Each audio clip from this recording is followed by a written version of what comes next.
If only the 12-team playoff had existed last year, then there wouldn't have been so much controversy surrounding Florida State. The Seminoles, despite going 13-0 and winning the ACC, they were left out of the 4-team college football playoff and ultimately lost their bowl game 63-3 to Georgia. It was a story and a controversy that took the college football nation by storm. Whether you agree with the committee's decision, disagree with the decision, it's in the past now.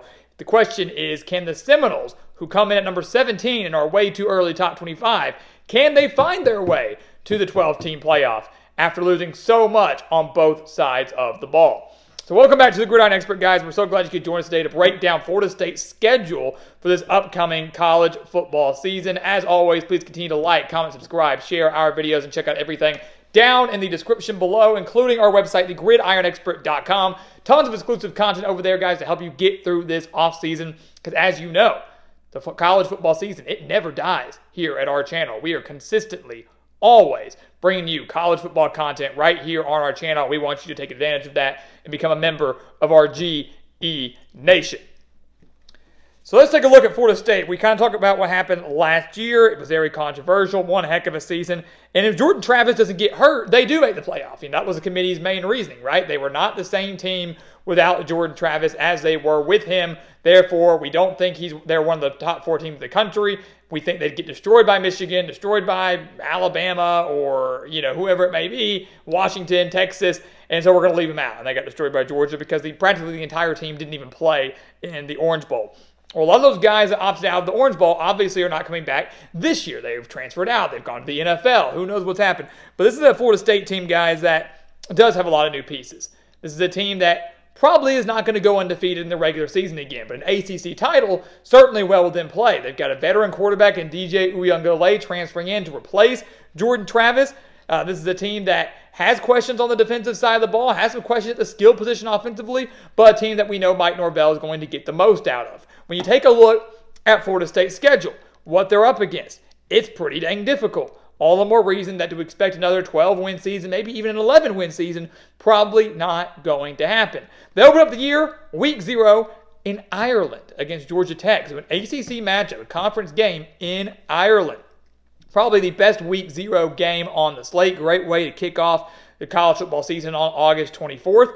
Watch out for this game, guys. I'm not saying Georgia Tech's going to win this game. We're not predicting anything today. But the Yellow Jackets had a phenomenal year under Brent Key in 2023, kind of exceeded expectations.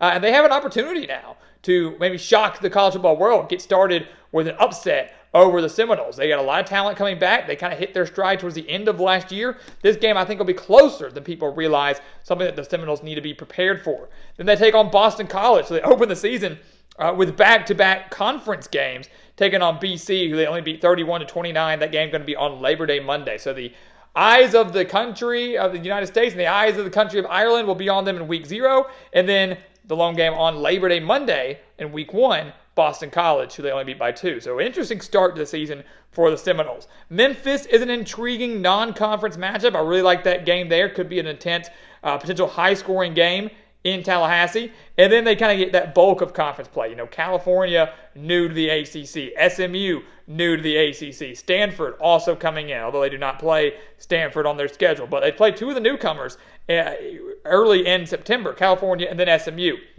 I'm not too concerned about California. That road game at SMU does concern me, though. And honestly, that road game at SMU, to me, kind of kicks off what is a very dangerous stretch of the season for Florida State.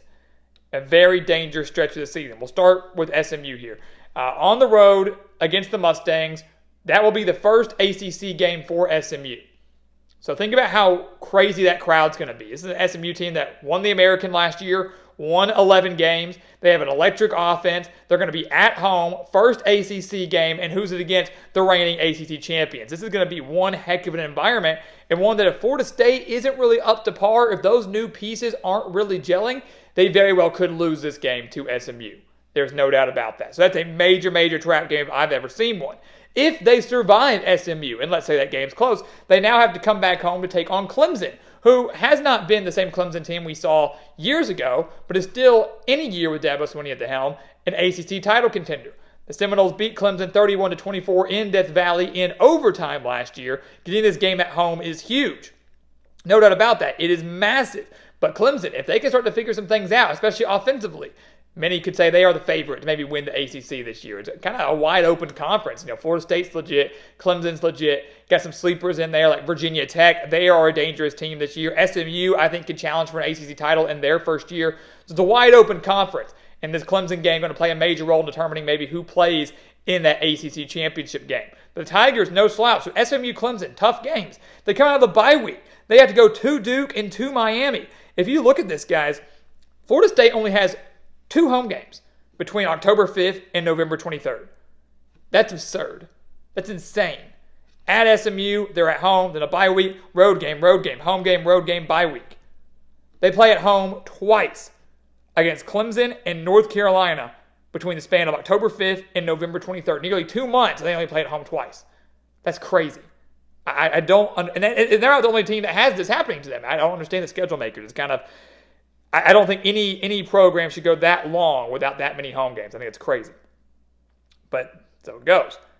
So SMU, Clemson, bye week. At Duke, they beat the Blue Devils 38-20. Going to be a different looking Duke team. Mike Elko gone to Texas A&M. Manny Diaz coming in now as the new head coach for the Blue Devils. Not really sure what to expect of them, but I expect some maybe some growing pains in year one. Then they go to Miami, who they only beat 27-20. Miami needs a big year. They have continuously fallen short of the expectations set before them every single year. Big-time rivalry game. Not really much of a home field advantage by any means for Miami. They never really packed their house anyways. But still a rivalry game, still a game where both teams are going to be playing extremely hard. And if Miami can finally put some things together, might not be too bad of a football team come October 26th. Then North Carolina at home. Not really sure what to expect of them. Mac Brown's still there, but the defense atrocious and no Drake May. And then on the road at Notre Dame, going to be a very, very, very difficult game. Notre Dame team that certainly has college football playoff expectations now that it has certainly expanded 12 teams. So you look at this stretch, guys, from SMU to Notre Dame, from September 28th to November 9th.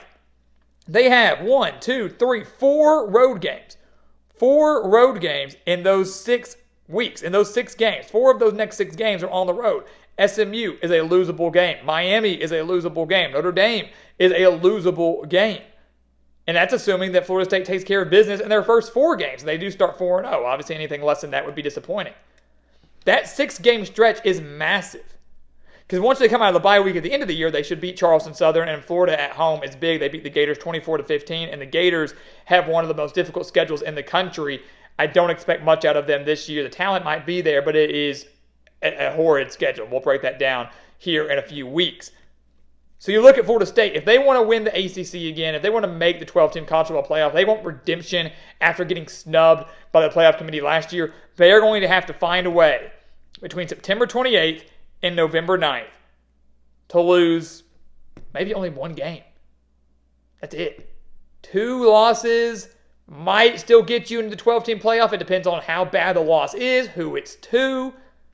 But if they can navigate it at 11-1, they're going to be in good shape. If you lose to Notre Dame, that's one of those things if you're Florida State too. If you lose to Notre Dame, it sucks. But hey, at least it wasn't a conference game. Doesn't hurt them in the ACC standings. And remember, if they win the ACC, if you win, you're going to playoff regardless, right? You're going to slip in there. So that is a plus. You win your conference, you're in. So that's a big, big plus for them. But this schedule, guys, that middle pack of the schedule, very, very difficult for the Seminoles and concerning considering how many new pieces this team has and whether or not they're all going to gel. This is not an easy slate at all. And remember last year, Florida State, earlier in the year, they had to play LSU and Clemson. After that, it was pretty much smooth sailing the rest of the way. They navigated those 2 games. And then, as we predicted, it was smooth sailing the rest of the way. This year, not so much. Much more difficult schedule than the Seminoles faced last year. All the more reason, again, why another undefeated regular season, probably not in the cards, but an ACC title very much is if they can navigate that very, very difficult 6-game stretch, again, with 4 of those coming on the road. So, guys, as always, thank you so much for watching us here at the Gridiron Expert on YouTube. Make sure to continue to like, comment, subscribe, share our videos, and check out everything down in the description below, including our website, thegridironexpert.com. So much exclusive content over there, guys, where you can become a member of our GE Nation. And once again, guys, as always, thank you so much for watching, and we'll see you next time right here on the Gridiron Expert. Yeah.